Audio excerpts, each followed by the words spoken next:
আমি যখন প্রথম গ্রেপ্তার হই ওই 11 সালে, ওসি সাহেব আমার থানায় নিয়ে বলছে, হুজুর ক্ষমতার মালিক কে? বলো আল্লাহ। আল্লাহ ক্ষমতার মালিক সূরা আলে ইমরানের 26 নম্বর আয়াত পড়ে ব্যাখ্যা করেন। কি ব্যাখ্যা করব? উনি নিজে দেখলাম পড়লো, ওলিল্লাহুম্মা মালিকাল মুলকি তুতিল মুলকা মান তাশা ওয়া তুইজ্জু মান তাশা ওয়া তুযিল্লু মান তাশা।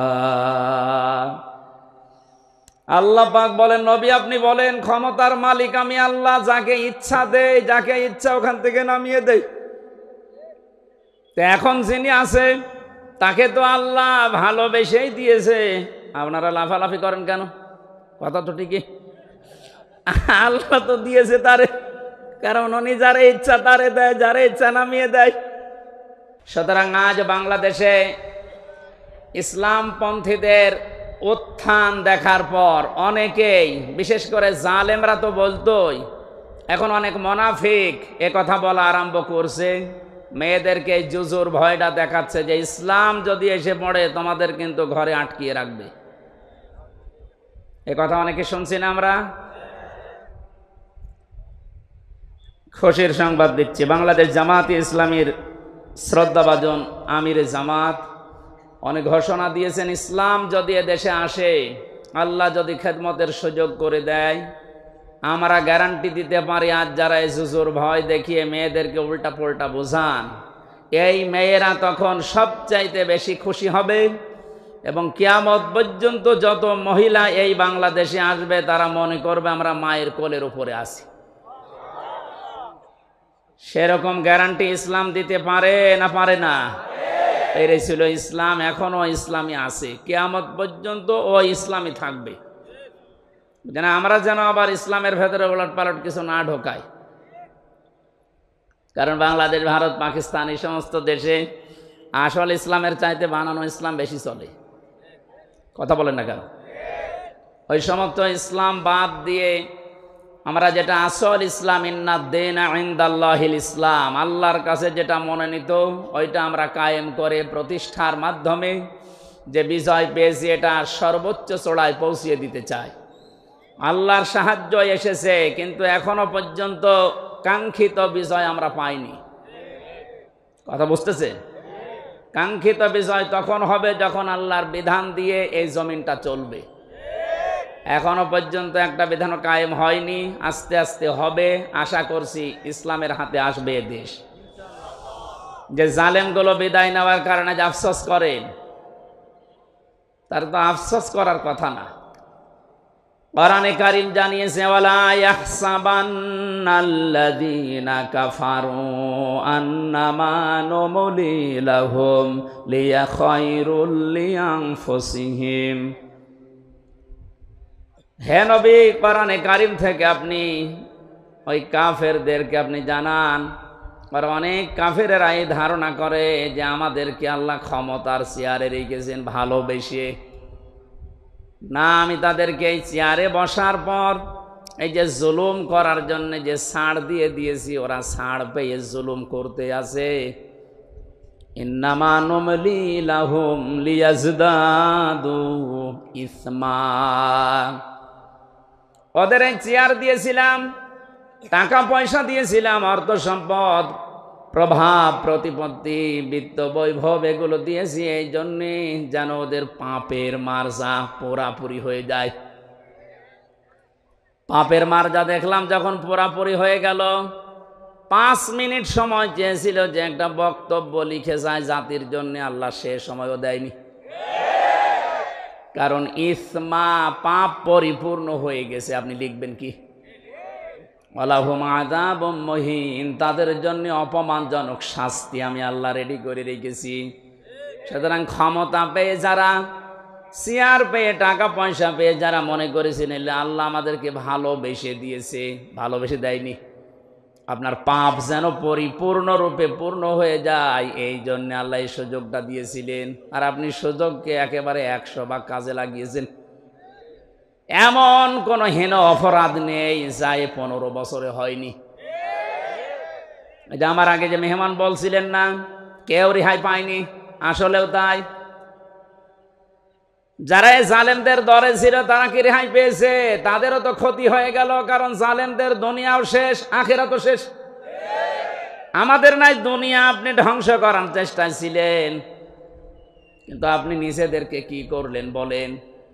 সারা পৃথিবীর মানুষের কাছে এখন একটাই ঘৃণিত নাম, এই জালেমের। এত নিকৃষ্ট কাজ মানুষ করতে পারে, আয়না ঘরের নাম নিয়ে আমি নিজে না থাকলে বুঝতাম না।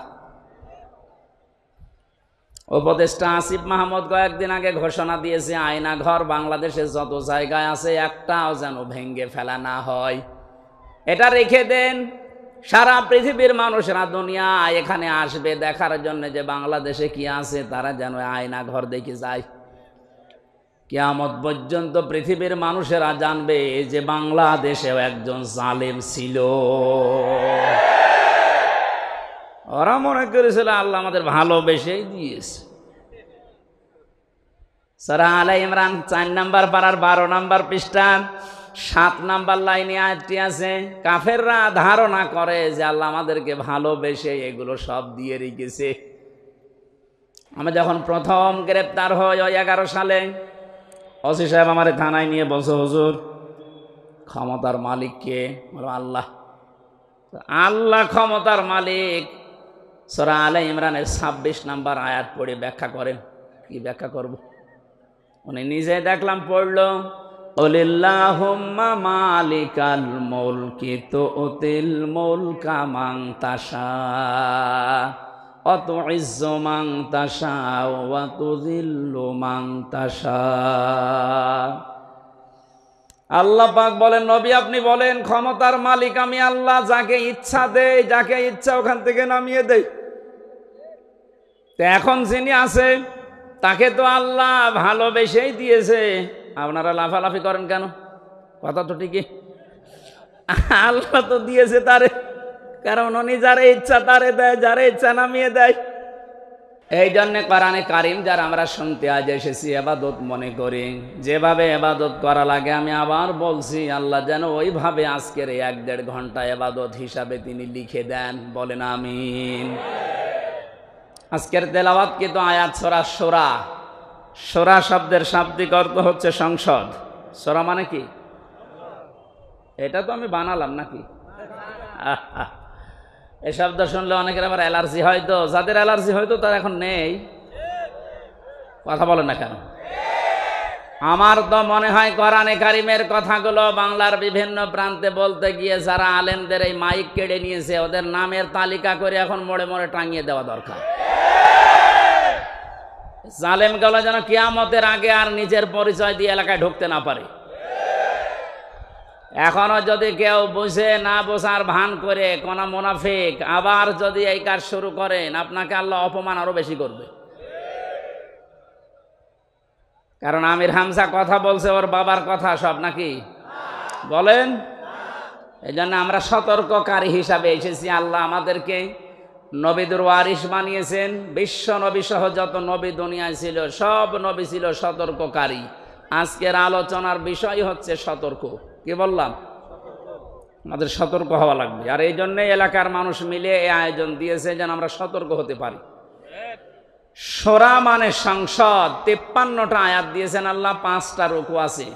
একটা মাত্র আয়াত পড়েছি, 5টা ভাগ করেছেন আল্লাহ এই আয়াতের ভেতরে।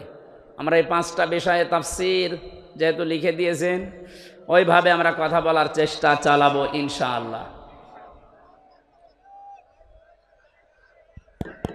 এই সমস্যা কি? নওগাঁবাসী অ্যাক্টিভ হয়ে শুনবেন। কোরআনে কারীম আল্লাহ এমনভাবে সাজিয়েছেন, এটা হেদায়েত দেওয়ার একচ্ছত্র মালিক আল্লাহর হাতেও দিয়ে দিয়েছেন। এই জন্য যত বেশি আপনি মন লাগাবেন, কান লাগাবেন, আল্লাহ তত তাড়াতাড়ি আপনাকে পথ দেখিয়ে দেবে। বিশ্বাস করতে পারেন 100 ভাগ কোরআনের কোনো সতর্কবাণী শোনার পরে যদি কারো মনের পরিবর্তন না হয়, সে যেন বিশ্বাস করে নেয় যে তার কপালে আর হেদায়েত নেই। কথা বুঝতেছেন? আল্লাহ পাক বলেন ওয়াকাযালিকা আওহাইনা ইলাইকা কুরআনান আরাবিয়্যান লিতুনযিরা উম্মাল কুরা ওয়া মান হাওলাহা। এসে চুয়াডাঙ্গার এক এমপি ছিল মাওলানা হাবিবুর রহমান, মাঝে মাঝে বলতেছে আমি ওয়াজ করে করব কি, এত ওয়াজ করে এক বেদের মেয়ে জোসনা এসে আমার বান্দাল সব ভাঙে ফেলে, আমি একটু আটসাট করে গুছিয়ে নেব, ও এক কথা বলি আমার লাইন কেটে দিচ্ছে। একটু চোখ থাকা যাচ্ছে না ঘন্টাখানি?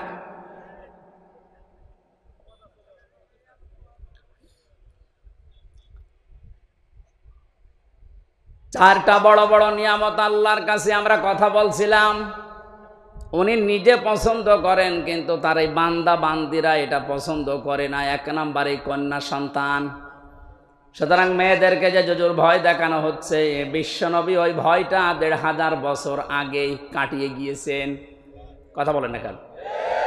আপনারা সব করতে পারবেন, শুধু পর্দা এইটা মেনটেন করে আপনি সব করতে পারবেন, কোনো নিষেধ নেই আপনার।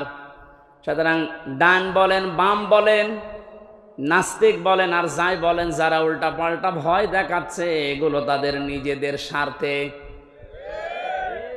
আল্লাহ আমাদেরকে বোঝার তৌফিক দিন, বলেন আমিন। ২ নম্বরে মেহমান। মেহমান যে ধরনের হোক, নবীজি বলেন কেউ যদি আল্লাহ এবং কিয়ামতে জবাব দিতে হবে এই বিশ্বাস করে, সে যেন অবশ্যই মেহমানের সম্মান করে। কারণ মেহমান যখন আপনার বাড়িতে আসবে সে তার নিজের খাবার নিয়ে আসবে, আপনি শুধু আপ্যায়ন করার কারণে পুরাটা সাদগা দেওয়ার সওয়াব পাবেন। ৩ নম্বরে বৃষ্টি, এটা মাঝে মাঝে আমাদের উপরে হচ্ছে, এটা আল্লাহর রহমত। ৪ নম্বরে রোগ ব্যাধি। ৪ নম্বর কি? রোগ ব্যাধি আল্লাহ এই কারণে দেন, বান্দার চলতে ফিরতে উঠতে বসতে যে সমস্ত অপরাধগুলো হয়, আল্লাহর কাছে যাওয়ার আগ পর্যন্ত যেন আপনি একেবারেই পূত পবিত্র হয়ে যেতে পারেন। এই জন্য রোগ শোক দিয়ে আল্লাহ মাঝে মাঝে আপনাকে পূত পবিত্র করে নিয়ে যেতে চান। এই জন্য রোগ শোক হলে আপনি ভেঙে পড়বেন না, আল্লাহর ওপরে রাগ বাড়াবেন না, এটা আপনার গুনাহ মাপের কারণ। নবীজি বলেন যদি পায়ে কাঁটাও ফোটে, জ্বর হয়, তাও মনে করবো আমার একটা গুনাহ মাফ হয়ে গেল। বলেন সুবহানাল্লাহ। ওয়ামা সাবাকুম মিন মুসিবাতিন ফাবিমা কাসাবাত আইদিয়াহুম ওয়া ইয়াফু আন কাসীর। সূরা শূরার ভেতরে আছে, আল্লাহ জানিয়েছেন যে সমস্ত বিপদ আপদগুলো তোমাদের ওপর আমি মাঝে মাঝে পাঠাই, একটাও ইচ্ছা করে পাঠাতে চাই না। তোমরা যে অপরাধগুলো করো এই অপরাধের শাস্তির কারণে কিছু কিছু মাঝে পাঠায়।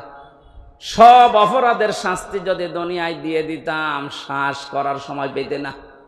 এই জন্য রোগ শোক হলে ভেঙে পড়বেন না। কিছু মানুষের অভিযোগ হয়ে যায় আল্লাহর উপরে, আল্লাহ তুমি আমার এই শুধু দেখো, পাশের বাড়ির কেউ দেখে না। আরে ভাই, আপনার রোগ দিয়েছে যে কোনো একটা অপরাধ মুক্ত করার জন্যে, যে কোনো একটা গুনাহ মাফ করার জন্যে, নয়তো কঠিন ময়দানে গিয়ে আপনি ধরা খান, এটা আল্লাহ চাই না। এই জন্য এই রোগটা দিয়েছে। সহ্য করে গেলে, ধৈর্য ধারণ করলে 2টা সওয়াব পাওয়া যাবে। জোরে বলুন সুবহানাল্লাহ। আমরা যে আয়াত পড়েছি ভাই ব্যাখ্যায় যাচ্ছি সরাসরি। ওয়াকাযালিকা আওহাইনা ইলাইকা, এইভাবে করে আমি আপনার প্রতি ওহী নাযিল করেছি। এইভাবে, কোন ভাবে? তাফসীরে ফি জিলালিল কোরআনে লিখেছেন, মুফাসসির বলেন এইভাবে মানে এর আগে আল্লাহ বহু নবীকে আল্লাহ ওহী দিয়েছিলেন ঠিক এইভাবে।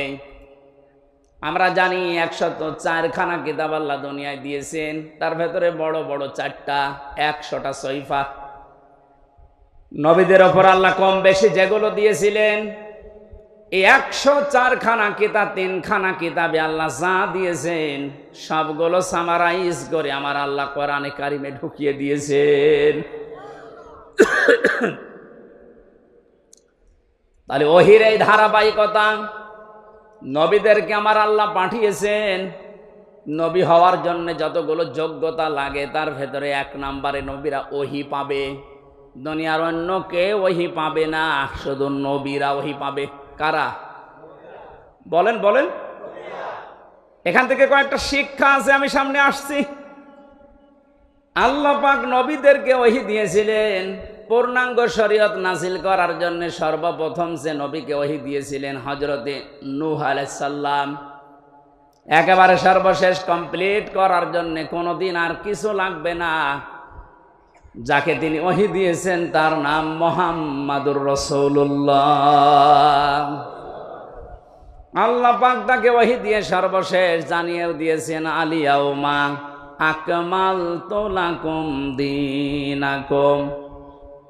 হে নবী, আজকের এই দিনই আমার যে জীবন ব্যবস্থা, দিন ইসলাম, এটা আমি পরিপূর্ণ করে দিলাম আপনাদের জন্যে। আমার যত নিয়ামত ছিল সব আপনাদের জন্য আমি পরিপূর্ণ করে দিলাম। এবং শুধু ইসলামকে পরিপূর্ণ করেই শেষ করে দিলাম না, ওয়ারাদিতু লাকুমুল ইসলামা দীনা। ইসলাম জীবন ব্যবস্থা, এটা আমি আল্লাহ নিজে আপনাকে দিয়ে রাজি হয়ে গেলাম। জোরে বলেন সুবহানাল্লাহ। এখানে যারা আছি আমরা অধিকাংশ যেহেতু মুসলিম, সুসংবাদ গ্রহণ করেন। আল্লাহ শুধু ইসলাম দিয়ে শেষ করে দেয়নি। আল্লাহ বলেন আমি ইসলামের উপরে শুধুমাত্র কেবলমাত্র একমাত্র রাজি আছি। তাহলে এই আয়াত দ্বারা বোঝা যায় দুনিয়ায় প্রায় 4,500 ধর্ম, এখন কোন ধর্মের মানুষের উপরে আল্লাহ রাজি নেই। কথা বলেন না কেন? কোন ধর্মের মানুষের উপরে আল্লাহ রাজি নেই। এমনকি তাদের ধর্মীয় অনুষ্ঠানের দ্বারা যদি আল্লাহকে খুশি করতে কেউ চায়, ওমাইয়াবতাগি গায়রাল ইসলামি দীনান ফালাই ইউকবালা মিন। সূরা আলে ইমরানের 85 নম্বর আয়াতের প্রথম অংশে আছে, ইসলাম বাদ দিয়ে দুনিয়ার যে কোনো নিয়ম দিয়ে যদি কেউ আল্লাহকে রাজি করতে চায়, ওর জীবনের কোনো ইবাদত বন্দেগী আল্লাহর কাছে কবুল হচ্ছে না, হবে না। ইকবাল এটা মোজারে, বর্তমান ভবিষ্যৎ, প্রেজেন্ট ফিউচার। আরবি গ্রামার অনুযায়ী মোজারের আগে লাং শব্দ আসলে অর্থ হয় কোশ্চিন কালেও হবে না। গ্যারান্টি দিচ্ছে কে? আরো জোরে বলেন। যেহেতু সতর্ক আজকের আলোচনা, সতর্ক করছি তামাম দুনিয়ার মানুষদেরকে। আমি বহু ইহুদের সাথে মিশে দেখেছি বিভিন্ন দেশে, যে আমি খ্রিস্টানের সাথে মিশেছি, যারা সত্যি ধর্ম পালন করে চলে। কোরআনের এই আয়াতে যে দুইটা পড়লাম, সূরা মায়েদা এবং সূরা আলে ইমরান, আর একটা আছে 19 নম্বর আয়াত সূরা ইমরানের, ইন্নাদ-দীনা ইনদাল্লাহিল ইসলাম। অবশ্যই আমি আল্লাহর কাছে মনোনীত একটাই জীবন ব্যবস্থা, ধর্ম, তার নাম ইসলাম। তার নাম কি? লক্ষ্য করেন শব্দের দিকে, দ্বীনের আগে আলিফ লাম আছে। আরবি গ্রামার অনুযায়ী আলিফ লাম 4 ভাবে ব্যবহার হয়। এখানে যেটা আছে একেবারে নির্দিষ্ট করার জন্য যে আলিফ লামটা, রব্বুল আলামিন জানাতে চেয়েছেন পৃথিবীর মানুষেরা অবশ্যই আমি আল্লাহর কাছে একটাই মাত্র জীবন ব্যবস্থা, ধর্ম পছন্দনীয়, গ্রহণীয়, সেটার নাম ইসলাম। ওই সমস্ত মানুষগুলো ধর্ম এত কঠিন ভাবে মেনে চলে। ইহুদিদের সাথে যখন আমি গাড়িতে যেতাম দেখেছি এত খাস পর্দা করে চলে, ওদের স্ত্রীদেরকে শুধু চোখ দেখা যায়, হাত মোজা পা মোজা পর্যন্ত পরা। খ্রিস্টানের সাথেও মিশে দেখেছি যারা সত্যি ধর্ম মেনে চলে, অ্যাক্টিভ। মুসলমানদের ভেতরে যারা প্র্যাকটিসিং মুসলিম একেবারে 100%, তারা যেমন খাস পর্দা করে চলে, কিন্তু ওদের ওই ধর্মের দ্বারা, ওদের ওই জীবন ব্যবস্থার দ্বারা আল্লাহকে রাজি করা সম্ভব না, কারণ ওগুলোর উপরে আল্লাহ রাজি নেই। যেহেতু এই পৃথিবীর সর্বশ্রেষ্ঠ এবং নির্ভুল কিতাব, সর্বশ্রেষ্ঠ সর্বশেষ নির্ভুল কোরআনে কারিম, এটা দিয়ে সতর্ক করলাম। যত জায়গায় আওয়াজ যাচ্ছে আপনি এখনো চিন্তা ভাবনা করে দরকার হয় ফিরে আসবেন, সময় এখনো আছে। কিন্তু মৃত্যুর গড়গড়ানি শুরু হয়ে গেলে তখন কিন্তু আর তাওবাও কবুল হবে না। আশা করি সতর্কবাণীটা আপনি মানবেন। আর আমাদের জন্য সুসংবাদ, দুনিয়া আখিরাতে কিচ্ছু না পাই, ইসলাম পেয়েছি, মানতে পারি আর না পারি। কথা বলেন এখন, হয়তো 100 ভাগ মানতে পারি না পারি পুরা নিয়মটা, কিন্তু ইসলাম আমি জীবন ব্যবস্থা হিসাবে পেয়েছি, এই জন্য আমি খুশি।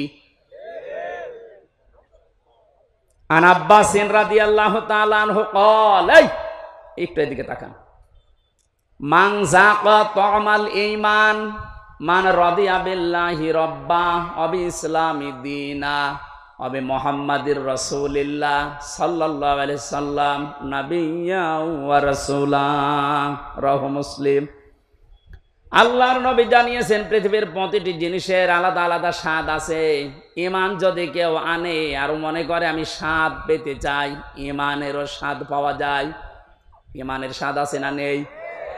ঈমানের স্বাদ যদি না থাকবে, পৃথিবীতে মানুষ ইসলামের জন্য এত কোরবানি দেবে, এত কষ্ট সহ্য করবে কোন কারণে? অবশ্যই ঈমানের স্বাদ আছে। ঈমানের স্বাদ পাওয়ার জন্য এখানে 3টা পয়েন্ট আমরা পেয়েছি। যে ব্যক্তি আল্লাহকে রব পাওয়ার পরে খুশি হয়ে গেছে, মুহাম্মদুর রাসূলুল্লাহকে একমাত্র আদর্শ পাওয়ার পরে খুশি। 3 নম্বরে দিন বা জীবন ব্যবস্থা হিসাবে ইসলামকে পেয়ে যারা খুশি, এই মানুষগুলো ঈমানের স্বাদ পেয়েছে। ঈমানের স্বাদ পাবে তা না, মান যাকা, এটা মাঝি অতীতের শব্দ, পাস্ট। আল্লাহ জানাতে চেয়েছেন নবীজির মাধ্যমে যে ওই মানুষগুলো ঈমানের স্বাদ পেয়েই গেছে। আপনি এখন মিষ্টি খেলে স্বাদ পান, তেঁতুল খেলে আর একটা স্বাদ পান। পৃথিবীতে সর্বশ্রেষ্ঠ দামি জিনিস আমাদের কাছে ঈমান, এর স্বাদ পাওয়া যাবে না? এ স্বাদ যদি সত্যি সত্যি কেউ পেতে চায়, ইসলাম বাদ দিয়ে পৃথিবীর কোন ধর্ম সঠিক এ কথা বলাও তার জন্য জায়েজ নেই। যদি আজ অনেকে উদারতার পরিচয় দিতে গিয়ে বলছে না পৃথিবীর সব ধর্ম সঠিক, ইসলাম একটু বেশি সঠিক, এ কথা বললে আপনার ঈমান নষ্ট হয়ে যাবে। কারণ দিনের আগে আল্লাহ আলিফ লাম খেলা করার জন্য দেয়নি। আমার কথা বুঝতেছেন? আমি সেই দিন মান্দা কোন জায়গায় এসে বলেছিলাম যে অজু করলে মানুষের অজু ভেঙে যায় 7টা কারণে, নামাজে দাঁড়ালে নামাজও ভেঙে যায় 19টা কারণে, হজ করতে গিয়েছে যারা হজও ভেঙে যায়, রোজা রেখেছে যারা রোজাও ভেঙে যায় 2টা কারণে। এরকম প্রত্যেকটি ইবাদতের নষ্ট হওয়ার পেছনে কিছু না কিছু কারণ আছে। কথা বলে না কেন? সবচাইতে দামি যেটা তার নাম ঈমান। এটা না হলে আপনি জান্নাতের দরজার কাছেও যেতে পারবেন না। এই ঈমানও মানুষের ভেঙে যায়, নষ্ট হয়ে যায়। 10টা কারণ পেয়েছি কোরআন হাদিসে, এই 10টা কারণে মানুষের ঈমান ভেঙে যায়, নষ্ট হয়ে যায়। তার ভেতরে 9 নাম্বার কারণ এইটা যে মানুষ পৃথিবীর সব ধর্মকে সঠিক মনে করে, তার ঈমান নষ্ট হয়ে যায়। সোশ্যাল সমাজের ভেতরে উদারতার পরিচয় দিতে গিয়ে আজ অনেককে এরকম উল্টা পাল্টা বোঝাচ্ছে খ্রিস্টান আর ইহুদিদেরকে খুশি করার জন্য। আমি কথা বোঝাতে পেরেছি? এই জন্য আমাদের আফসোস, দুঃখ, কোনো কিছুই নেই, কিচ্ছু না পাই, জীবন ব্যবস্থা হিসাবে আমরা পেয়েছি ইসলাম। কি পেয়েছি? আরো জোরে বলেন। নবীজিকে আল্লাহ জানিয়েছেন যে এইভাবে যত নবীকে আমি আল্লাহ ওহী দিয়েছিলাম নবী হওয়ার যোগ্যতা অর্জন করার জন্যে, তার ধারাবাহিকতায় আপনাকে আমি দিলাম ওহী। কে দিয়েছি আপনার ওহী? কুরআনান আরাবিয়্যা, আপনাকে আমি দিয়েছি আরবি ভাষায় কোরআন। কোরআন কোন ভাষায়? সবাই বলেন। এখানে আমার একটা সতর্কের বিষয় আছে। আমার আগে যিনি আলোচনা করছিলেন, কি জানো নাম? নুরুল আমিন। ওনাকে সহ বহু আলেমের মুখে এখন আমি কোরআনে কারিম এখনো পর্যন্ত অশুদ্ধ শুনতে পাচ্ছি। এটা আফসোসের বিষয়। উনি অবশ্যই টাইটেল পাস বা কামিল পাস করেছেন, এত মাওলানা আগে লেখা আছে কোন কারণে? মাওলানা মানুষের তেলাওয়াতের হাল সিরাত যদি এরকম হয়, বাকি যারা বসে আছেন তারা তো আল্লাহর ওলি না। আমি কোনো অপমান করা ছোট করার জন্য বলছেন, আমি শুনছিলাম বসে বসে, সেই জন্য তেলাওয়াত হবে না ওইভাবে। সর্বোচ্চ 8-10টা কায়দা লাগে গ্রামারের। তাসবিহের 8টা-10টা কায়দা একটু ভালোভাবে আয়ত্ত করতে পারলে আপনি কোরআন শুদ্ধ করে পড়তে পারবেন। এটাকে নফল না ফরজ? ফরজ, নামাজের মতো ফরজ। নামাজ যতগুলো কারণে ভেঙে যায়, তার প্রথম কারণে কেউ যদি কোরআন অশুদ্ধ পড়ে, উনি যেভাবে পড়েছে তেলাওয়াত করছিল, ওটা যদি নামাজে পড়ে ওনার নামাজ হবে না, কারণ অর্থ পাল্টিয়ে গেছে। যেখানে এক আলিফ টান নেই এমন টান দিয়েছে মনে হচ্ছে এখান থেকে গোদাগাড়ি পর্যন্ত।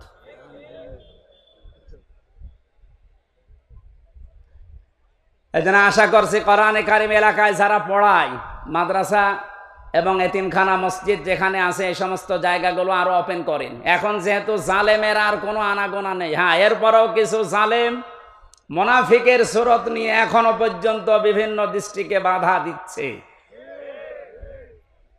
সাফ কথা শোনেন, যারা কোরআনে কারিম পড়া, বোঝা, কোরআনে কারিমকে প্রচার করা, প্রতিষ্ঠা করায় বাধা দেয়, এরা টাটকা নির্ভেজাল কাফের, কোনো সন্দেহ নেই।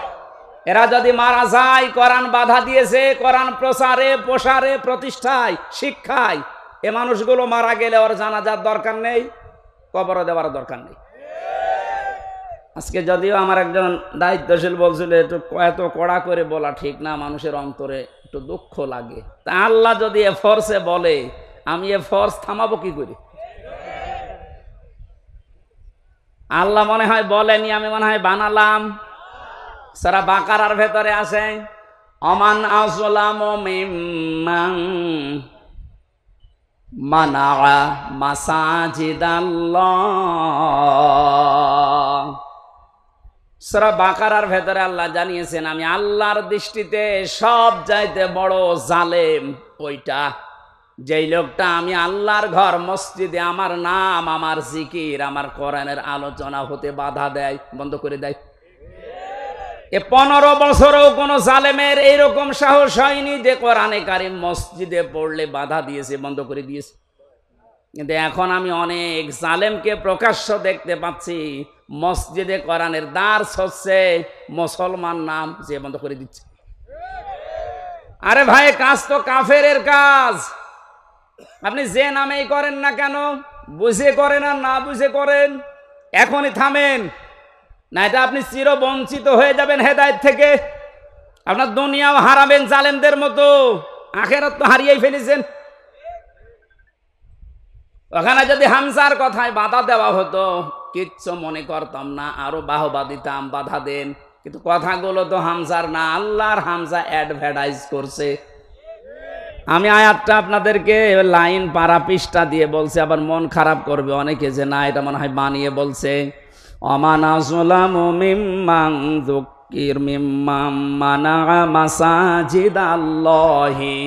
একটা একটা করে অর্থ বলছি। ওয়া মানে এবং, মান মানে যে ব্যক্তি, আযলাম ইসমে তাফসীর, এটা সুপারলেটিভ ডিগ্রি, এর চাইতে বড় শব্দ আর ভয়ঙ্কর শব্দ কোরআনে নেই। আল্লাহ বলেন সব চাইতে বড় জালেম ওই লোকটা। ইংরেজিতে যেমন গুড, বেস্ট, বেটার বলে, এই যে এটা সেটা, এর চাইতে আর বড় কিছু হয় না আরবি ভাষায়। আল্লাহ এত বড় শব্দ ইউজ করার পরে বলেন আমার দৃষ্টিতে বড় জালেম কে আপনি দেখতে চান? ওই লোকটা মিম্মান মানাআ, যেই লোকটা বাধা দেয়, নিষেধ করে, প্রতিবন্ধকতা সৃষ্টি করে, মাসাজিদাল্লাহি, আল্লাহর মসজিদে। মসজিদ কার? বলেন বলেন। আল্লাহর মসজিদে বাধা দেয়, প্রতিবন্ধকতা সৃষ্টি করে।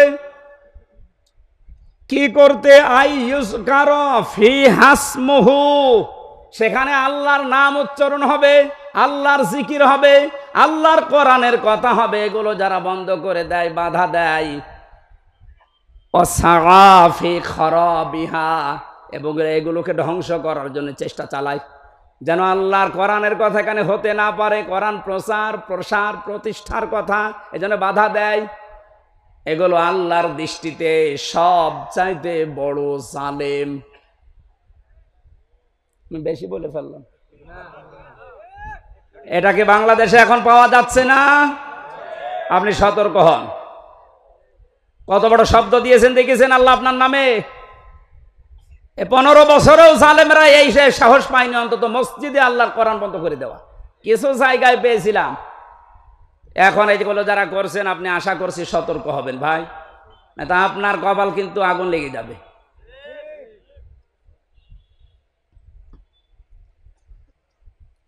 এই আয়াতের ভেতরে পেয়েছিলাম কোরআনান আরবিয়্যা, কোরআনে কারিম আপনার পথে আমি দিয়েছি ইংরেজি ভাষায়।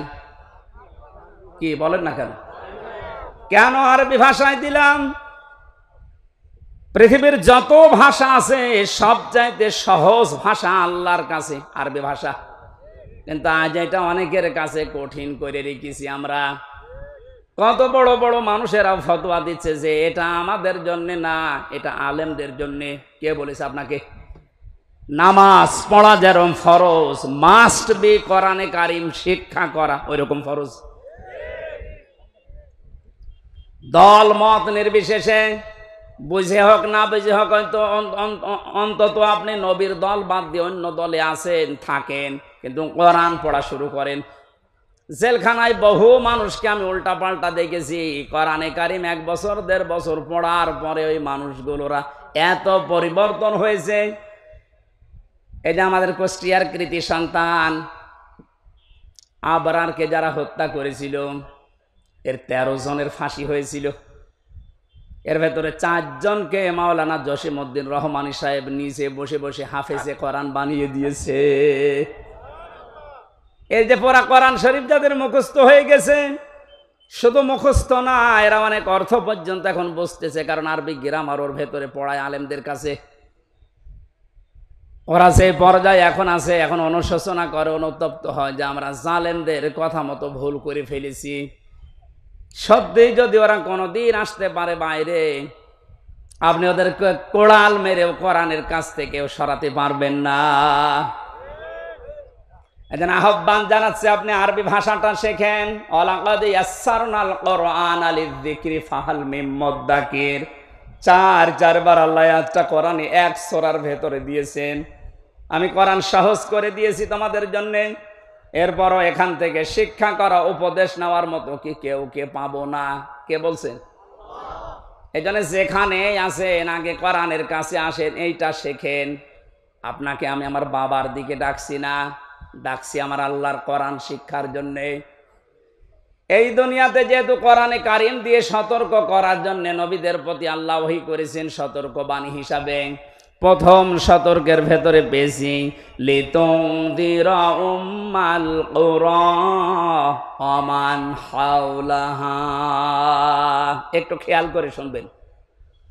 আল্লাহ পাক বলেন এই আরবি ভাষায় কোরআনে কারিম আপনার প্রতি আমি ওহী করলাম কেন জানেন?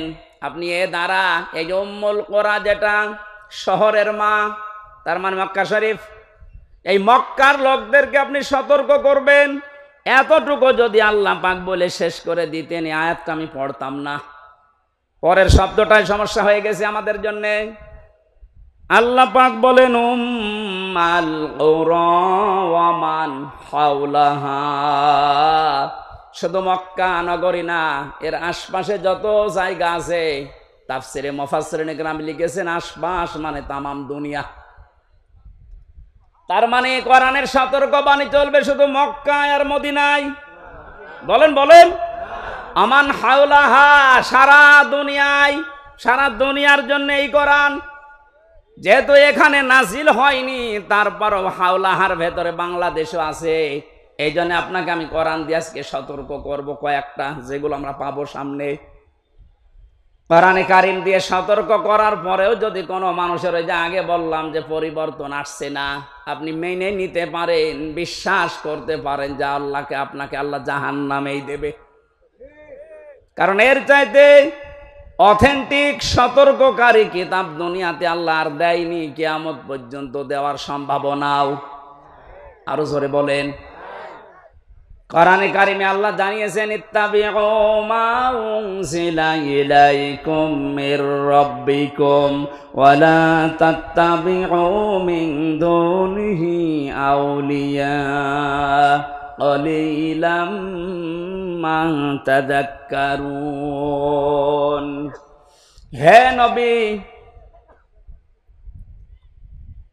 সবাইকে বলেন তারা যেন সবাই আঁকড়িয়ে ধরে, ইত্তেবা করে, অনুসরণ করে যেটা আপনার প্রতি আমি আল্লাহ নাজিল করলাম। তার নাম বলেন, বলেন আরো জোরে। তাহলে এখানে আর কোনো মতভেদ আছে যে কোরআন আঁকড়িয়ে ধরার ব্যাপারে কোনো ফতোয়া আছে? কোনো মতভেদ, মত পার্থক্য অন্য বিষয়ে থাকতে পারে, কোরআনের ব্যাপারে আমাদের সব এক হওয়া লাগবে। এ নির্দেশ আল্লাহর। আল্লাহর পরবর্তীতে বলেন অমাওলা তাত্তাবিউ, অনুসরণ করবা না, মিন দুনিহি আউলিয়া, কোন অলির। শাব্দিক অর্থ শোনার পরে মনে হচ্ছে আল্লাহ তার অলিদের বিরুদ্ধে। কি না মানে আপনি বলেন শাব্দিক অর্থ যেটা করলাম আল্লাহ অলিদের বিরুদ্ধে মনে হচ্ছে না? ওয়ালা তাত্তাবিউ, কেউ অনুসরণ করবা না, মিন দুনিহি আউলিয়া, অলির বহু বচন আউলিয়া, কোন অলির অনুসরণ দরকার নেই। শাব্দিক অর্থ শোনার পরে কিন্তু মনে হচ্ছে যে আল্লাহ মনে হয় তার অলিদের বিরুদ্ধে। তাফসিরে আমি যতগুলো মিলিয়েছি আয়াতের সাথে, সব মুফাসসির এভাবেই লিখেছেন। আল্লাহ পাক ভালোভাবে জানেন দুনিয়াতে এমন সময় আসবে যে সময় আমার অনেক বান্দা বান্দি আবেগে আল্লাহর চাইতে ওদের আব্বাকে বড় মনে করবে। সে সময় আসতে এখনো দেরি আছে। কথা বলেন, এখন সে সময় পার হয়ে গেছে। আল্লাহর চাইতে আব্বাকে এত বড় মনে করেছিল, আল্লাহর ঘোষণা ওর পছন্দ হয়নি। আল্লাহর ঘোষণা ছিল কি? মিল্লাতা আবিকুম ইব্রাহিম, তোদের আছে জাতির পিতা ইব্রাহিম। এটা কোরআনের আয়াত না? এই কথা বলেন না কেন? এটা পুরা উল্টিয়ে জাতির পিতা ইব্রাহিম আমরা মানি না, আমার পিতা ইব্রাহিম, আমার পিতা জাতির পিতা। আল্লাহ ওটা দাঁড় করাতে দিয়েছে। কথা বলেন কেন? শুধু হেলিকপ্টারে উঠতে দেরি। আমি তো 1:30টার সময় ছাদের উপরে থেকে দেখছিলাম, একজন আমারে বলছে কিছুক্ষণ পরে সেনাবাহিনী বসেছে, ঘোষণা আসবে। তারপর ওই সময় গুলি চলছিল। 14 জন আমার সামনেই মারা গেছে 5 তারিখে। 1:30টার পরেই কিছুক্ষণ পরে 2টায় উনি ভাষণ দেবে, হলো না 3টায় দেবে, হলো না 4টায় দেবে সেনাবাহিনীর প্রধান। এ পর্যন্ত আসতে আসতে আর মাত্র 1 ঘন্টা। 4টার পরে ভাষণ শুনে 5টার আগে শুনছি কুষ্টিয়ায় বাবা আর নেই। যে কয়টা বাবা যেখানেই ছিল সে ছবি আকারে হোক আর পাথর দিয়ে হোক একেবারে গুড়িয়ে দিয়েছে। কোন বাবার অনুসরণ যেন না করা হয়, এই জন্য আল্লাহ কোরআনে কারিমে সতর্কবাণী দিচ্ছেন। এ সতর্ক যারা মানে নাই, কত কিছু নষ্ট করলেন বলেন। আপনার বিবেকের কাছে কি হয়েছে? এত কোটি কোটি টাকা খরচ করে আপনি এটা করলেন, স্থায়ী তো হইল না। ঘন্টা ব্যাপী সময় লাগে না, যে যেটা দিয়ে পেরেছে ভেঙেছে। অনেকে ভাঙতে না পারলে প্রসাব করিস। আমি কাবা শরীফে যখন তাওয়াফ করছিলাম, ওপরে ওঠার পরে আমার পেটে হঠাৎ ব্যথা। এক পুলিশকে জিজ্ঞাসা করলাম, ভাই এতক্ষণ তো ভালোই ছিলাম, 7 চক্কর দিলাম, কিছু হইল না, এ কোন জায়গায় আসলাম, পেটে ব্যথা করছে। পুলিশ আমারে বলছে, ইয়া হাজি উল হজ্জা তাই না বিলাদুকা। ও হাজিবার দেশ কোথায়? যে তুমি বাংলাদেশ। বাংলাদেশ থেকে এসেছি। ওনার ভাষা দিয়ে আমারে বলছে, আপনি জানেন না এটা কোন জায়গা? না তো। আবু জেহেলের বাড়ি। আপনি এখনো পায়খানা না করে দাঁড়িয়ে আছেন, তাড়াতাড়ি করেন। সত্যি কথা বলছি, পায়খানা করে দেখে আমার পেটের ব্যথা ভালো হয়ে গেছে। আল্লাহ আমাকে যেন জানাতে চাচ্ছিল, হামজা ওই সময় 3.5 লাখ টাকা লাগতো 16 সালে।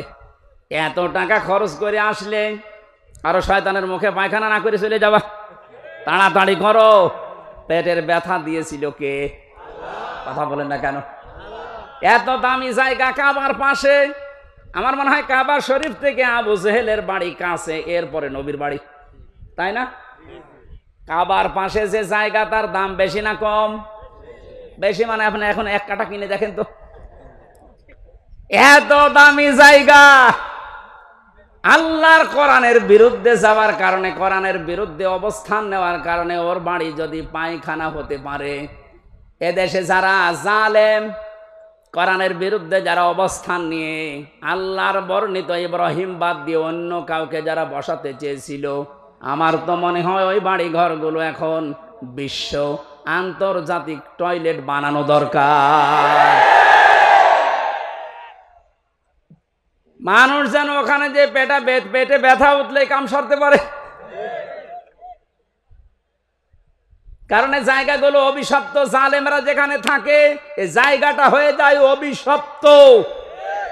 আমরা মিনা থেকে মুজদালিফায় যাওয়ার আগে দেখেছি বারবার যারা পেছনে থাকে বলে এখান থেকে দৌড়ান কেন, কারণ এটা জায়গাটা গজবের জায়গা।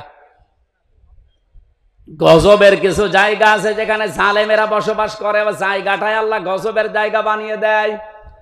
আর আমার তো মনে হচ্ছে এই দেশটায় যারা জুলুম করেছে 1734 জন মানুষ ছিল মেন দায়িত্বে, এদের অধিকাংশ বসবাসের জায়গাগুলো এখন গজবের জায়গা। আজ অনেক জালেম এখন মাঝে মাঝে কল দেয় যে হুজুর আপনি যা বলেন এর জন্য তো আমারও ভয় লাগে, আতঙ্ক লাগে, আপনি আমার নাম বলে দেন কেন? আমি তো সেরকম কিছু করি নাই। কিচ্ছু করেন নাই। আপনি নিজেই বলতেন যে হুজুর আপনার দোষ নেই, আমি জানি। তে জানেন আপনি, আপনাকে একটু যদি সাহায্য করতেন, উপরে যে কয়টা সার আছে আপনার যদি বলতেন যে কিচ্ছু জানেন এ বিষয়ে, আমার তো দায়িত্ব দিয়েছেন রিমান্ডের, কিছু পাইনি, কি করব, একটু নরমাল করে দেই, তাহলে আমার 3 বছর থাকা লাগে না। আপনি উপরে উপরে বলতেন আর ভেতরে যে এমন এমন কথা লাগাতেন, ওরা নিজেরা আপনারে বলতো পিটান, হুজুরে পিটান। আমি নাম আর নেই না, নামও নিচ্ছে না, কিন্তু আপনি যা করেছেন বিবেকের কাছে আপনি জিজ্ঞাসা করেন, আপনি ঘুমাতে পারবেন না। কোরআনে কারিম দিয়ে সতর্ক করা দরকার, শুধু মক্কা মদিনা না, তামাম পৃথিবী। এজন্য আলেম যারা দাবি করে, নবীর ওয়ারিস যারা, এই দাবিদার মানুষগুলোর উচিত পেছনের দিকে না তাকিয়ে কোরআন দিয়ে তামাম দুনিয়া চষে বেড়ানো। আল্লাহ এই দায়িত্ব এখন আলেমদেরকে, এই ছোট্ট গোলাম হামজাকেও দিয়েছে। আমি যেন ইখলাসের সাথে পরিপূর্ণভাবে পালন করার চেষ্টা করতে পারি, বলেন আমিন।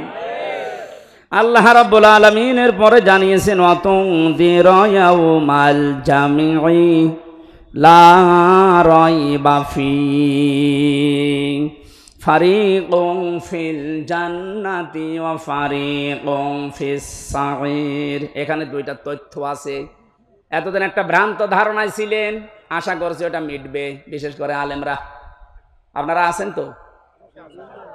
অতুনযিরা ভয় দেখাও, ইয়াউমাল জামিঈ লা রাইবা ফীহি ওই দিন সম্পর্কে ভয় দেখাও মানুষদেরকে, যেই দিনের কোনো সন্দেহ নেই।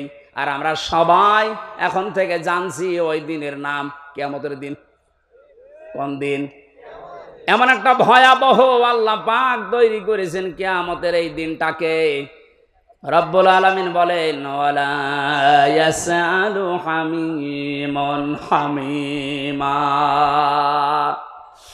সেই দিন বন্ধু বন্ধুর সামনে প্রশ্ন করবে, ইউবাসসারুনাহুম, তাদেরকে যখন দৃষ্টিগোচর করা হবে এর সামনে ওকে, এই সামনাসামনি যখন মানুষ আসবে, লাউ ইয়াফতাদি মিন আযাবি ইয়াউমিযিন বিবানি,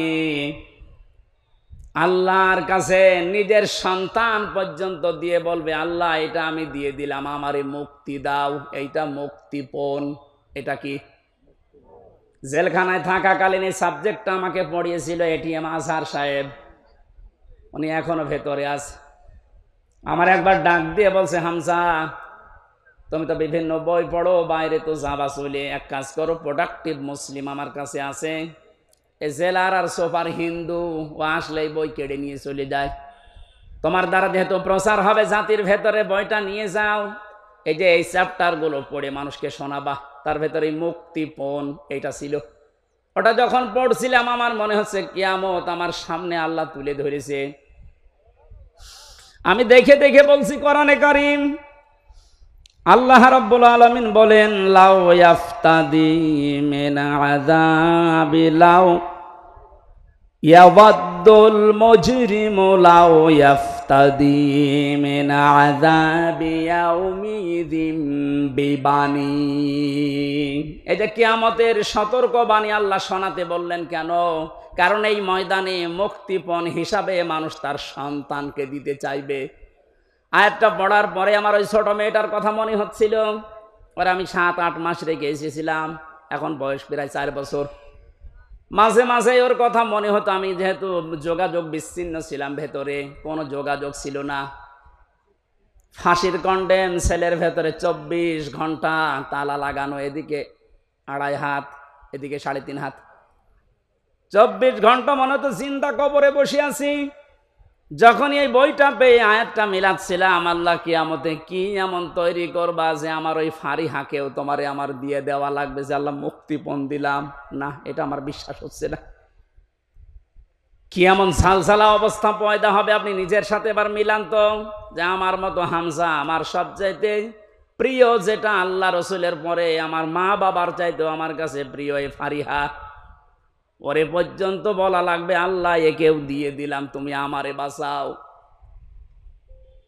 আল্লাহ এতটুকু শেষ করেননি। আপনি কথা শুনতে যেমন সহজ মনে হচ্ছে, বাস্তবে কি প্র্যাকটিক্যাল লাইফে এত সহজ হবে এটা? সব চাইতে আমি বললাম আল্লাহ রসুলের পরে আমি পৃথিবীতে সব চাইতে বেশি ভালোবাসি আমার ছোট মেয়েটাকে।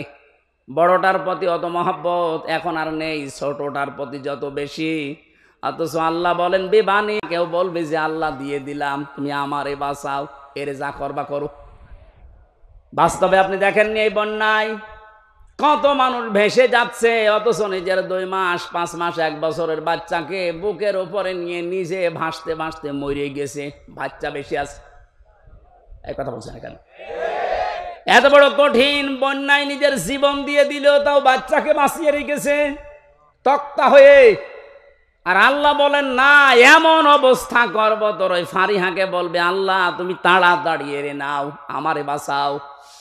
অসাহিবাতিহি ওয়া আখি। সাহেব শব্দের 2টা অর্থ হয়, 1 নম্বরে স্ত্রী, 2 নম্বরে বন্ধু বান্ধব। ওয়া আখিহি, এবং তার ভাই। এই ভাই মানে শুধু আপন ভাই না, এ ভাই মানে দলীয় ভাই আছে। দলীয় ভাই দেশে নেই? এক কথা বলেন না কেন? বড় ভাই আছে, মেজ ভাই আছে, ছোট ভাই আছে। ঘর বানাতে যাবেন, একদল এসে বলবে বড় ভাই পাঠিয়েছে। না, এই রাজশাহী নওগাঁ এসব নেই? আমার কোস্টিয়াম এটা ছিল, আমি যখন বাড়ি আরম্ভ করছিলাম ওই 19 সালে, একদল এসে বলছে বড় ভাই পাঠিয়েছে, মিষ্টি খেতে দেন, দিলাম। কিছুদিন পরে এসে বলছে ছোট ভাই পাঠিয়েছে, মিষ্টি খেতে দেন। ভাই কত তোমাদের? আল্লাহ বলেন কে আমাদের ওই কঠিন দিনে যেটা সম্পর্কে সতর্ক করতে বলছি নবী, ওই দিন সে তার এই ভাইকে পর্যন্ত যত রকমের ভাই বলবে আল্লাহ দিয়ে দিলাম, এদেরকে নেন, আমারে বাঁচান। অফাসিলাতিহিল্লাতি তুবি, তার নিজের জ্ঞাতি গোষ্ঠী, দলীয় লোক সব দিতে চাইবে। আজ বাংলাদেশের এই ছোট্ট বিপদে অনেকেই দেখেন মুখ খুলে সব দিতে রাজি হয়ে যাচ্ছে। কালকে একজনকে শুধু ডিম দেয়নি, শুধু ডিম দেখিয়েছে, তাইও বলছে আমার যা আছে সব নিয়ে যান, ডিম দেবেন না।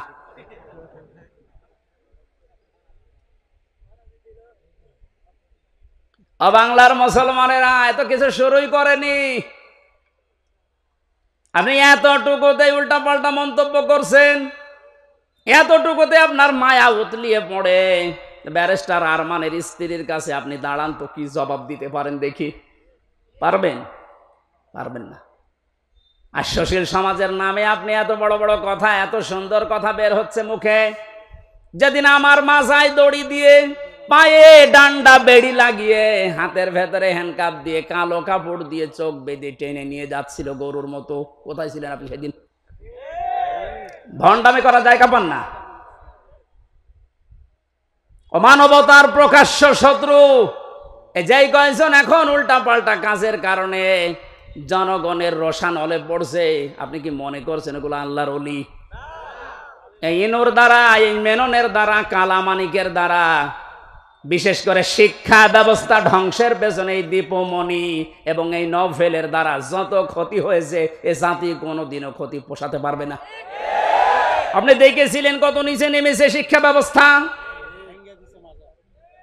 একেবারে নিচে নেমে গেছে এই মুসলমানের দেশ, ৯৬% মুসলমান আমরা, অথচ ইসলাম ধর্ম পড়াচ্ছে দেখলাম একজন হিন্দু। কোথায় নেমেছেন আপনি? এরপর আপনার মায়া লাগে, টুকরা টুকরা করলেও গায়ের ঝাল মেটে না। কারণ আমারে শুধু ধ্বংস করেন, আমার পুরা প্রজন্ম ধ্বংস করে দিয়েছে। আল্লাহ দয়া করে হাত দিয়ে বাঁচিয়েছে, নয়তো আমরা ধ্বংস তো হয়ে গিয়েছিলাম। ৯৬% মুসলমানের শেষে যদি একটা হিন্দু ইসলাম ধর্ম বই পড়ায়, তে কোথায় আছে আপনি শিক্ষা ব্যবস্থা বলেন?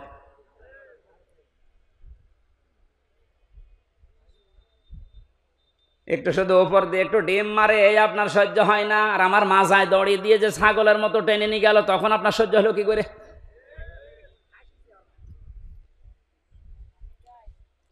রব্বুল আলামিন বলেন, এই যে যত জ্ঞাতি গোষ্ঠী ছিল, দলের লোক ছিল, এ সব কিছুকে বলবে আল্লাহ দিয়ে দিলাম, নেন, আমারে আপনি মুক্তি দেন। আল্লাহ বলেন এতটুকুই শেষ করেনি, অমাং ফিল আরদি জামিআ, ওর দুনিয়ার যত সম্পদ ছিল সব দিতে চাইবে, এরপরও বলবে আল্লাহ তুমি আমাকে বাঁচাও বাঁচাও বাঁচাও, এই আওয়াজটা হবে।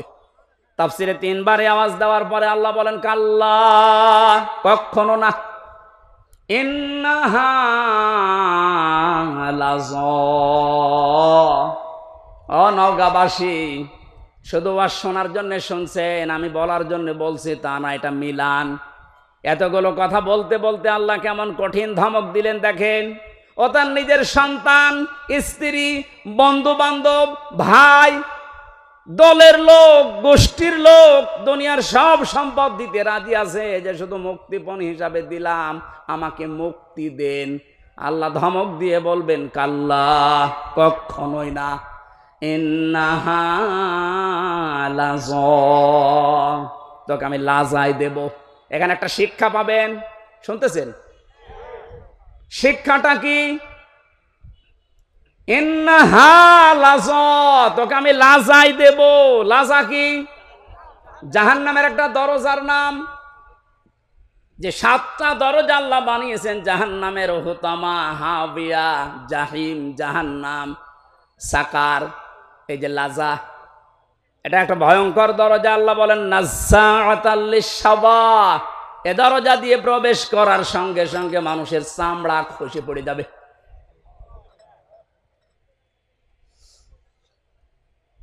ওয়াজ বাড়ি নিয়ে যাওয়া নাই, এখানে পর্যন্ত রাখেন।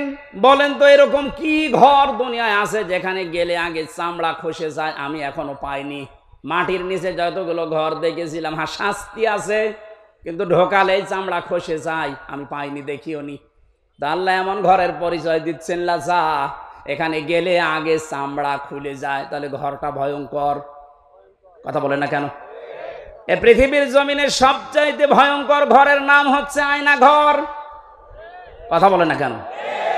আর আল্লাহ বলেন লাজা এত ভয়ঙ্কর, এখানে গেলে আগে চামড়া খসে পুরা চামড়াহীন হয়ে যাবে। নাজ্জাআতাল লিশ-শাওয়া, কাদেরকে ঘরের ভেতরে দেব চামড়া খসাতে জানো? দেখেন তো আপনার মেলে কিনা।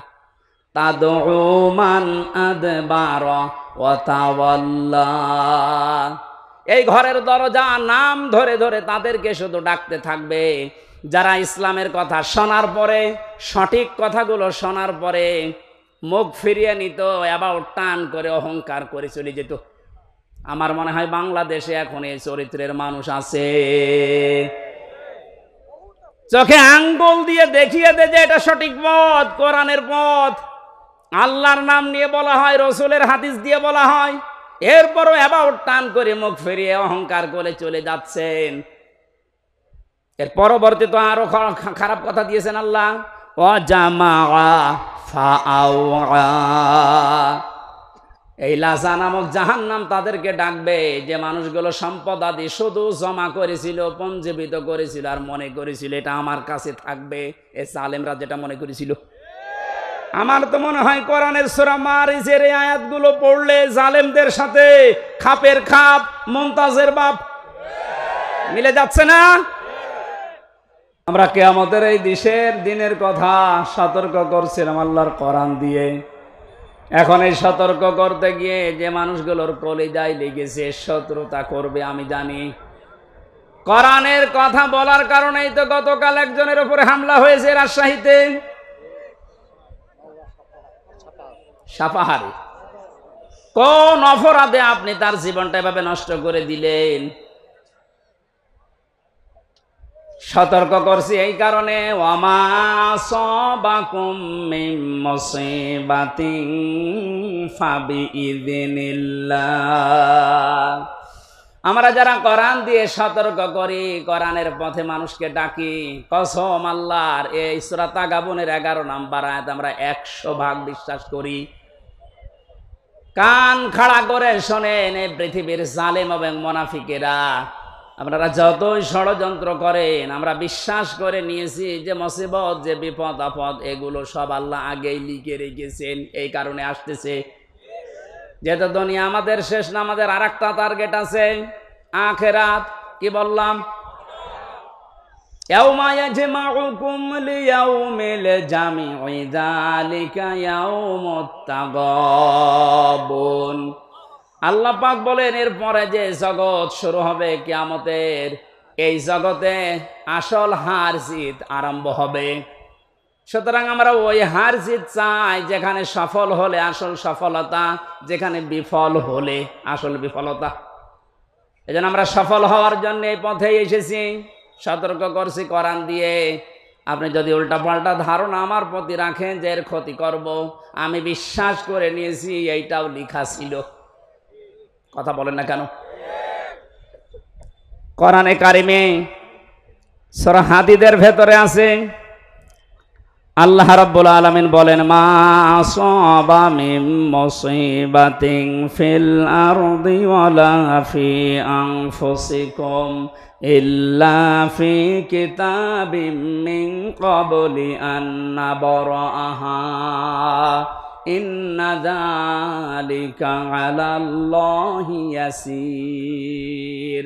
এই ভালো করে মিলাবেন। আমি যখনই কোরআন পড়ি, আয়াতের ব্যাখ্যায় যায়, তখন দেখি আমার মনে হয় ১৫০০ বছর আগে না এই মাত্র বাংলাদেশ দেখি আল্লাহ আয়াতটা নাযিল করল। আপনি মিলান তো দেখি। মা আসাবাকুম মিন মুসিবাতিন ফিল আরদি, যে সমস্ত মুসিবত, বিপদ আপদ, আনন্দের বিষয় চাই বলেন দুনিয়াতে আসে, তোমাদের উপরে আসে, এগুলো সব আমি আগে থেকে আমার কিতাবে লিপিবদ্ধ করে রেখেছি। আর এটা আমি আল্লাহর জন্য একেবারেই সহজ। এই জন্য মুমিনদের জীবনে যদি বিপদ আসে, যদি ধৈর্য ধারণ করতে পারে, আখেরাতে তার পুঁজি তৈরি হয়। আর এই ধৈর্যের কারণে তার জীবনের অপরাধগুলো আল্লাহ মাফ করে দেয়। কিন্তু এই বিপদ আপদ যাদের কারণে তৈরি হয়, এই জালেমগুলোর দুইটা ক্ষতি। 1 নাম্বার, ওদের দুনিয়ার জীবনে ধ্বংস ছাড়া আর কিছু নেই।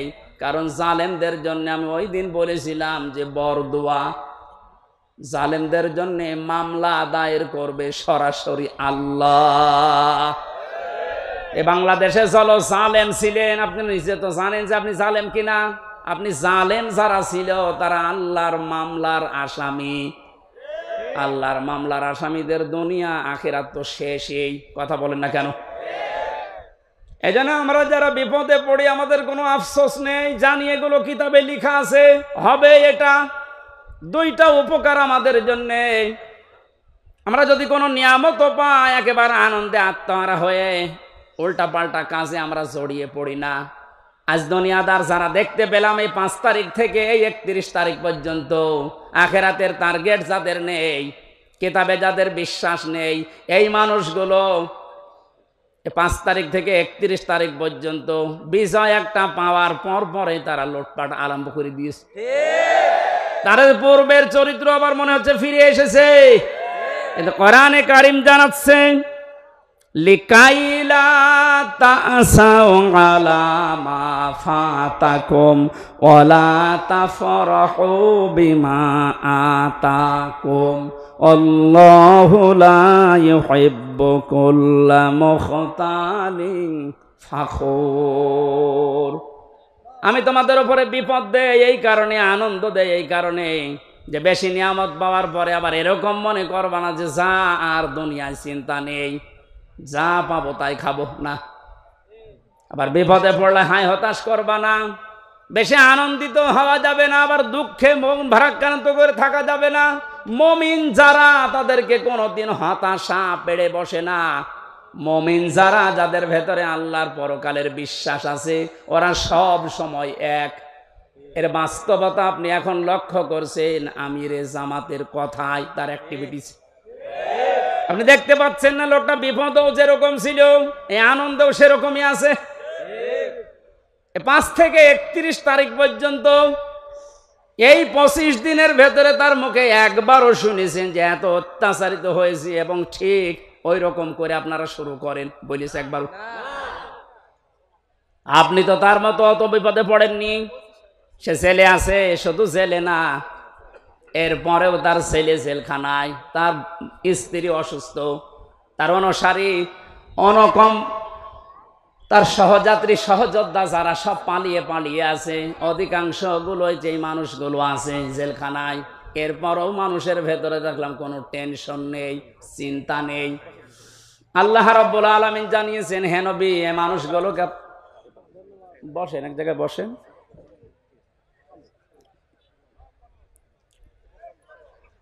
কোন নিয়ামত পাবার পরে যেন আমরা একেবারে আনন্দে আত্মহারা হয়ে কোনো মানুষের উপরে জুলুম, অত্যাচার, নির্যাতন না করি, সে কথা আল্লাহ এই আয়াতের ভেতরে জানিয়েছেন।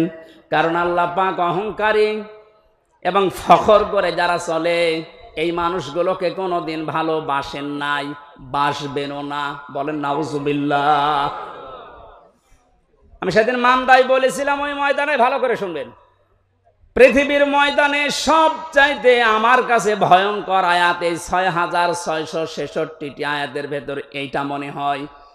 সূরা শূরার এই 42 নম্বর আয়াতটা আল্লাহ পাক বলেন, ইন্নামাস সাবিলু আলাল্লাযিনা ইয়াজলিমুনান নাস।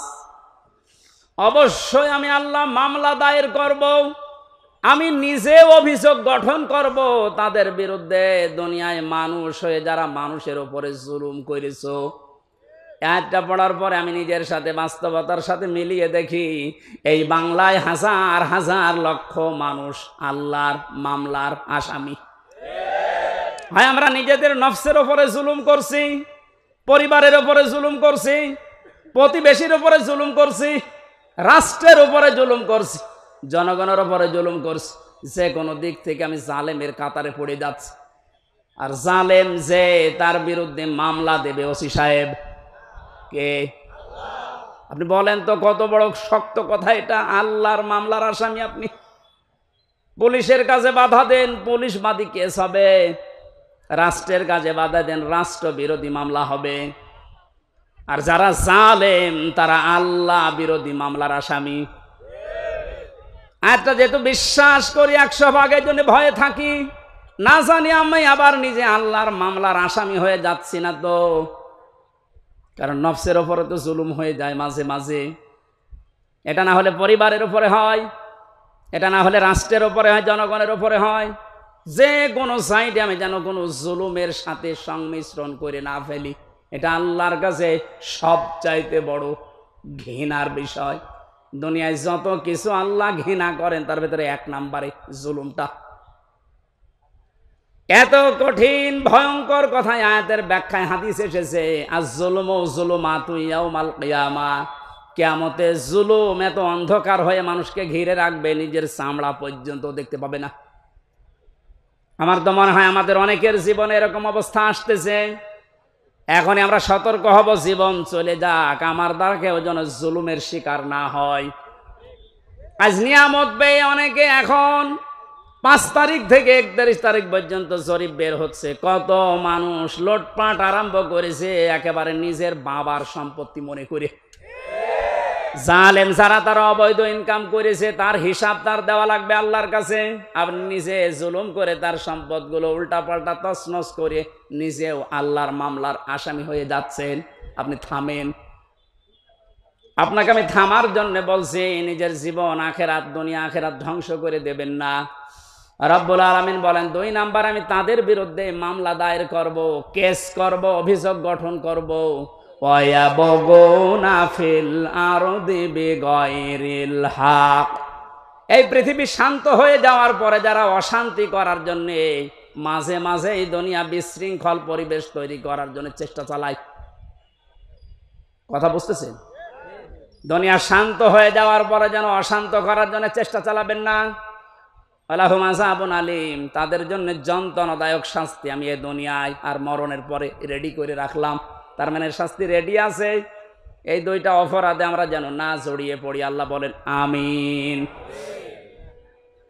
কোরআনে কারিমের আয়াত দিয়ে যে সতর্কবাণী আল্লাহ উচ্চারণ করেছিলেন যে কিয়ামতের এই দৃশ্যের কথা আপনি মানুষদেরকে শোনাবেন, যাদের ভেতরে জবাব দিতে হবে এই টেন্ডেন্সি আছে, হে নবী আপনি দেখবেন এই মানুষগুলো এমনিতেই পরিবর্তন হয়ে যাচ্ছে। আর যাদের ভেতরে বিশ্বাস নেই যে না দুনিয়ার জীবনই শেষ জীবন, আমার আর দরবারে ইলাহিতে দাঁড়ানো লাগবে না, এই মানুষগুলোকে কোরআন দিয়ে সতর্ক করলেও কাজ হবে না। ফাযাক্কির বিল কুরআনি মান ইয়াখাফু ওয়াঈদ। So admonish and or by the Holy Quran him who frees my threat. আল্লাহ বলেন নবী আপনি কোরআন দিয়ে তো এই মানুষগুলোকে সতর্ক করতে পারেন, তারা আপনার বাণী শোনার পরে সতর্ক হবে, ভীত সন্তুষ্ট হয়ে যাবে, যারা আল্লাহর ধমকের ভয় করে। কার ধমক? বলেন বলেন। পুলিশের ধমক খেলে আপনার জীবনে ভয়ে কাঁপাকাঁপি করেন। পুলিশকে যিনি বানিয়েছেন আমার আল্লাহ, উনি নিজে বলছেন আমি ধমক দেব। আল্লাহর ধমক যে কত কঠিন, কত ভয়ঙ্কর, সূরা ইয়াসিনের ভেতরে ব্যাখ্যায় আছে। আমরা আবার আল্লাহর ধমকের উপযুক্ত হয়ে যাচ্ছি না তো? আমাদের জীবন এখনই থামানো লাগবে। এমন এমন কোনো কাজে আঞ্জাম দেওয়া যাবে না যে আমরা আবার আল্লাহর মামলার আসামি হয়ে যাচ্ছি, আল্লাহর ধমকের উপযুক্ত হয়ে যাচ্ছি। আল্লাহ যেন এরকম ধমক সূচক কিছু আমাদেরকে না বলেন, এই রকম জীবন গঠন করা দরকার। বলেন আমিন। রব্বুল আলামিন জানিয়েছেন সতর্কবাণীগুলো উচ্চারণ করার পর ওই দিবস সম্পর্কে মানুষদেরকে আপনি ভয় দেখাবেন, যেই দিবসে তার মা বাবা, স্ত্রী, পুত্র, আত্মীয় স্বজন কোনো কিছু কাজে আসবে না। আর ওই দিবস সম্পর্কে কোনো সন্দেহ, সংশয় এর অবকাশও নেই। সে দিবসের নাম কিয়ামত। কোন দিবস? এই কিয়ামতের জবাব দিতে হবে। এই টেন্ডেন্সি যতদিনে জাতির ভেতরে পয়দা না হবে, পুলিশ বলেন, র্যাব বলেন, আরবি বলেন, কোনো বাহিনী দিয়ে অপরাধ মুক্ত করা সম্ভব না। মক্কার ওই মানুষগুলো, ওদেরকে পরিবর্তন করার জন্য নবীজি এটা অ্যাপ্লাই করেছিলেন। যারা চুরি করতো, ডাকাতি করতো, নারীর ইজ্জতের জমছিল, ওই মানুষগুলোকে যখন বোঝাতে পেরেছিলেন আর একটা কিন্তু জগৎ আছে, দাঁড়াতে হবে। হযরত ওমরের মতো এরকম ভয়ঙ্কর মানুষ, এই মানুষটার জীবন এত পরিবর্তন হয়ে গেছে, 24 ঘন্টায় তিনি আতঙ্কে থাকতেন, আল্লাহ আমি তোমার সামনে দাঁড়াতে পারবো তো? রাষ্ট্রের সর্বোচ্চ দায়িত্বে ছিলেন হযরত আবু বকর। আজ এই যে 1628 জন মানুষ দায়িত্বে ছিল, আমি হাদিসটার সাথে মাঝে মাঝে মিলাতাম। আল্লাহ, ওনার সন্তান আব্দুল্লাহ একদিন পায়েস খেতে চেয়েছিল। স্ত্রী ডাক দিয়ে বলছেন, স্বামী আপনি তো দেশের দায়িত্বে আছেন, যে টাকা পয়সা নিয়ে আসেন এর দ্বারা আজকে পায়েস তৈরি করা সম্ভব না। আপনি এক কাজ করেন, বাইতুল মালে যিনি আছেন অর্থমন্ত্রীর দায়িত্বে, তারে বলেন আগামী মাসের বেতনটা যেন আমাদেরকে দিয়ে দেয়। উনি বললেন ঠিক আছে দেখি। অর্থমন্ত্রীর কাছে বাইতুল মালে যিনি খাজানচিতে আছে বললেন আগামী মাসের যে বেতন পায়, মনে করেন 1200 দিরহাম, আমার আপনি দিয়ে দেন, আগামী মাসে আমার আর দেওয়া লাগবে না। অর্থমন্ত্রী ওই রকম ছিলেন, ডাক দিয়ে বলে প্রধানমন্ত্রী আপনি যে আগামী 1 মাস বাঁচবেন এইটা একটা লিখিত দেন। আমাদের দেশে যারা দায়িত্ব ছিল, এটা কি যিনি দায়িত্ব ছিল প্রধান, তাকে বলার ক্ষমতা ছিল? এইরকম বলার ক্ষমতা যখন তৈরি হবে তখন সবাই আমরা এক হয়ে যাব। ওই রকম একটা দেশ চাই যে সবাই থাকবে জবাবদিহির ভেতরে। মানে যাই বলেছে অর্থমন্ত্রী যে আপনি 1 মাস বাঁচবেন, তারপরে বেতন দেব, মানে বলছে ঠিক আছে, বেতন লাগবে না। স্ত্রীর কাছে গিয়ে বলছে, স্ত্রী হবে না, আমার এই শর্ত দিয়েছে, কিন্তু আমার তো কোনো গ্যারান্টি নাই। স্ত্রী আর কথা জবাব দিতে পারে নাই। 15 দিন পর পায়েস রান্না করে দুপুর বেলা দিয়েছে, উনি খাওয়া বন্ধ করে দিলেন। ডাক দিয়ে বলেন, স্ত্রী দাঁড়াও, আমি তো আগাম বেতন নিয়ে আসি নাই, যা প্রতি মাসে মাসে দেয় ওইটাই দিয়েছি, কোথায় পেলে? স্ত্রী উম্মে রোমানা ডাক দিয়ে বলে, স্বামী আমার, আপনাকে আমি বলেছিলাম আপনি পারেন নাই, কিন্তু আপনার ওপর আমার কোনো রাগ নেই। যেই টাকা আপনি আমাকে হাত খরচের জন্য দেন প্রতি মাসে মাসে, ওখান থেকে আমি 1 মুঠা করে চাল, আটা যাই বলেন তুলে রাখতাম। 15 দিনে প্রায় 2 কেজি হয়ে গেছে। এটা আমি পাশের বাড়িতে বিক্রি করে এই পায়েস রান্না করেছি। হযরতে আবু বকর সিদ্দিক সন্তান আব্দুল্লাহ খাবার খাচ্ছিলেন। আব্দুল্লাহকে ডাক দিয়ে বললেন, তাড়াতাড়ি খেয়ে শেষ করো। ছেলেটার হাত ধরে নিয়ে গেলেন বাইতুল মালে। অর্থ মন্ত্রণালয়ের দায়িত্বে যিনি আছেন খাজানসি অর্থমন্ত্রী বললেন, ভাই আগামী মাস থেকে অন্তত 1200 টাকার জায়গায় আমার 1000 টাকা করে বেতন দেবেন। কারণ আমি যা দেখলাম 1000 টাকা হলো আমার সংসার চলে যাচ্ছে, ওই 200 টাকা থাকলে আমার জনগণের কাজ হবে। কি টেন্ডেন্সি তৈরি করেছিলেন তারা, বলেন তো? তারাও তো আমার মতোই মানুষ ছিল, আমরা পারি না কেন? এই যে জবাব দিতে হবে আমার মালিকের সামনে দাঁড়িয়ে, এটা যতক্ষণ পর্যন্ত 100 ভাগ আপনি বিশ্বাস না করবেন, আপনার দাড়ি লম্বা হতে পারে দরবেশের মতো, আপনার জুব্বা লম্বা হতে পারে, 14 বার হজ করতে পারেন, কিন্তু আপনার জীবন পরিবর্তন হবে না। আপনার জীবনকে আপনি পরিচ্ছন্ন করতে পারবেন না।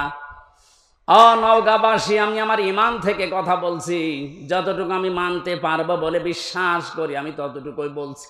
আমরা যেন এই রকম চরিত্র অর্জন করতে পারি কোরআন কেন্দ্রিক, বলেন আমিন।